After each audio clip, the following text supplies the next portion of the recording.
अस्सलाम वालेकुम। बहुत से लोग ये सवाल करते हैं कि हमने अपने जो गिलहड़ है या गोइटर है उसका ऑपरेशन करवाना है तो उससे पहले कौन कौन से टेस्ट जो है वो ज़रूरी है।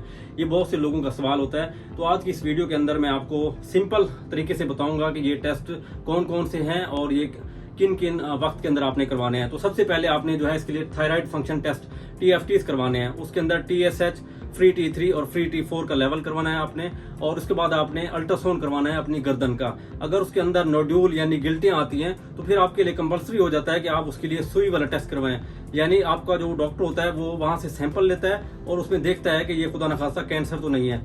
इसके बाद जो आता है कि प्रोफेशनल जो वॉइस यूज करते हैं, जो आवाज यूज करते हैं, जैसे सिंगर हो गए, टीचर हो गए या हाकर हो गए, तो उनके लिए यह है कि वो ऑपरेशन से पहले उनकी जो आवाज है उसको असेसमेंट की जाती है, कि उसकी हिस्ट्री ली जाती है, उसका एग्जामिनेशन किया जाता है और सर्जन जो है ऑब्जेक्टिवली असेस करता है कि इसकी आवाज के अंदर कोई तब्दीली तो नहीं आई। और तीसरे नंबर पे हम उसके लिए लेरिंगोस्कोपी करवाते हैं, यानी हमने उसके जो वोकल कार्ड हैं जो हमारी आवाज को प्रोड्यूस करने के लिए जरूरी होते हैं उनको असेस करना जरूरी है कि खा वो काम कर रहे हैं या नहीं कर रहा है। इसके लिए हमारे पास ऑपरेशन से पहले एविडेंस हो जाता है कि उसके वोकल कार्ड पहले नॉर्मल काम कर रहे थे या उनमें से कोई एक खुदा न खासा काम नहीं कर रहा, हो सकता है वो कैंसर की वजह से काम ना कर रहा हो।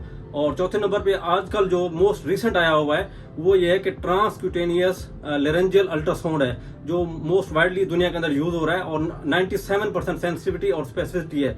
यानी कि जो लेरिंगोस्कोप है उसको रिप्लेस कर दिया टोटली, क्योंकि लेरिंगोस्कोप इन्वेसिव है, उसके अंदर मुंह के अंदर जो है वो देखना पड़ता है। इसके अंदर यह है कि बाहर से ही अल्ट्रासाउंड के थ्रू आपको वोकल कार्ड नजर आ जाते हैं और उनके मूवमेंट भी आपको नजर आ जाती है, तो ये प्री ऑपरेटिव एविडेंस हो जाता है कि उसके वोकल कार्ड नॉर्मल काम कर रहे हैं। और फिफ्थ नंबर पे आ जाता है कि इसके लिए आपने सीरम कैल्शियम लेवल करवाना है।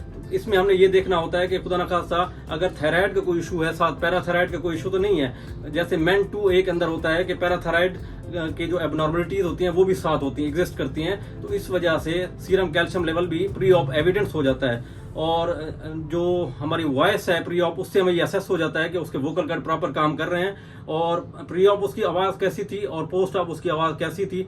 और ये सारी असेसमेंट और एविडेंस, मेडिको लीगल एविडेंस, ये हमारे लिए हो जाता है कि पेशेंट की पहले आवाज़ ख़राब थी और ऑपरेशन के बाद भी वैसे ही ख़राब है, ऑपरेशन की वजह से उसकी वॉइस मुतासिर नहीं हुई।